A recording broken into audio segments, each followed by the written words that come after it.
कभी जल्दबाजी में कोई ऐसा फैसला लिया है जिसका अफसोस आज तक होता हो?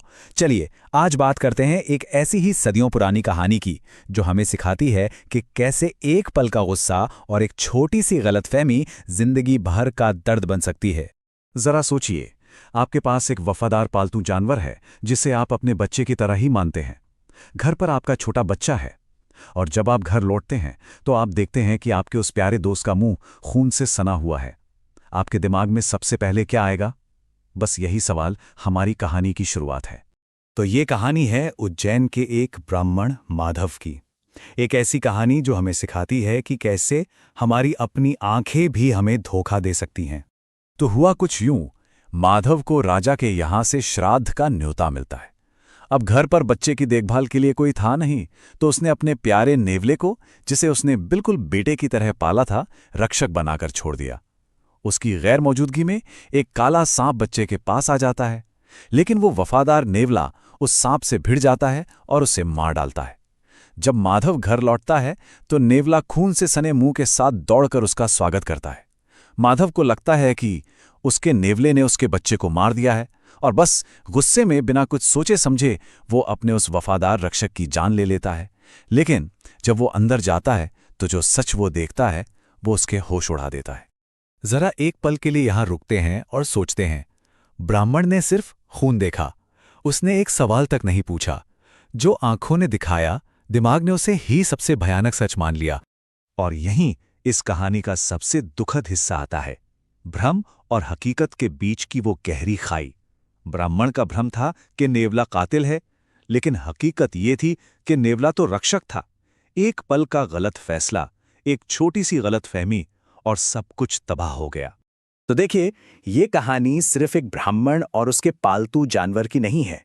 इसके पीछे एक बहुत ही गहरा फिलोसॉफिकल संदेश छुपा हुआ है।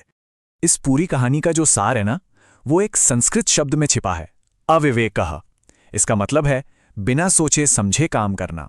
जब हम अपनी पहली भावना या पहली धारणा पर भरोसा करके तुरंत कोई कदम उठा लेते हैं, तो हम अविवेक का शिकार हो जाते हैं, और यही बड़ी बड़ी मुसीबतों की जड़ है। ये कहानी हमें एक बहुत प्रसिद्ध श्लोक की याद दिलाती है, सहसा विदित न क्रियाम, यानी आवेश में आकर अचानक कोई काम नहीं करना चाहिए। क्यों?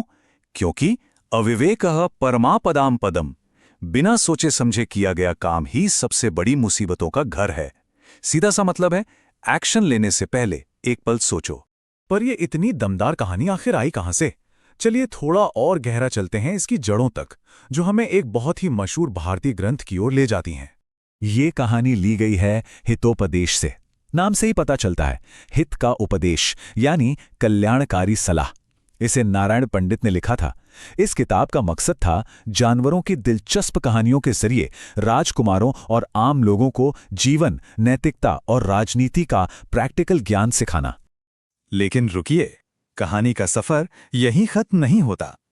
हितोपदेश खुद एक और भी पुराने और प्रभावशाली ग्रंथ से प्रेरित है। असल में हितोपदेश का मुख्य आधार है पंचतंत्र, जो दुनिया के सबसे पुराने कहानी संग्रहों में से एक माना जाता है। इसे विष्णु शर्मा ने राजकुमारों को नीति यानी कि व्यवहारिक ज्ञान और राजकाज सिखाने के लिए लिखा था। इन कहानियों का मकसद मनोरंजन के साथ साथ शिक्षा देना था। तो अब आप पूरी कड़ी देख सकते हैं। जड़ है पंचतंत्र, जिससे प्रेरित होकर हितोपदेश बना, और वहीं से हमें ये अमर कहानी मिली। ये दिखाता है कि सच्ची बुद्धिमत्ता समय के साथ और भी निखरती है, एक पीढ़ी से दूसरी पीढ़ी तक पहुंचती है। तो ठीक है, ये तो हो गई हजारों साल पुरानी बात। सवाल ये उठता है कि आज की दुनिया में हमारे लिए इस कहानी का क्या मतलब है? जवाब है बहुत कुछ। ब्राह्मण की वो बिना सोचे समझे काम करने वाली गलती आज भी हमारे चारों ओर है, बस उसका रूप बदल गया है। जब हम बिना जांचे परखे कोई खबर फॉरवर्ड करते हैं, गुस्से में कोई ईमेल या मैसेज भेज देते हैं, या सोशल मीडिया पर किसी के बारे में तुरंत अपनी राय बना लेते हैं, तो हम भी वही गलती कर रहे होते हैं। हम भी अविवेक का शिकार हो जाते हैं। तो इस कहानी को सुनने के बाद ये सवाल खुद से पूछना जरूरी है। अगली बार जब गुस्सा आए या किसी नतीजे पर पहुंचने की बहुत जल्दी हो, तो क्या हम एक पल रुककर उस बेगुनाह नेवले के बारे में सोचेंगे? सोचने वाली बात है ना?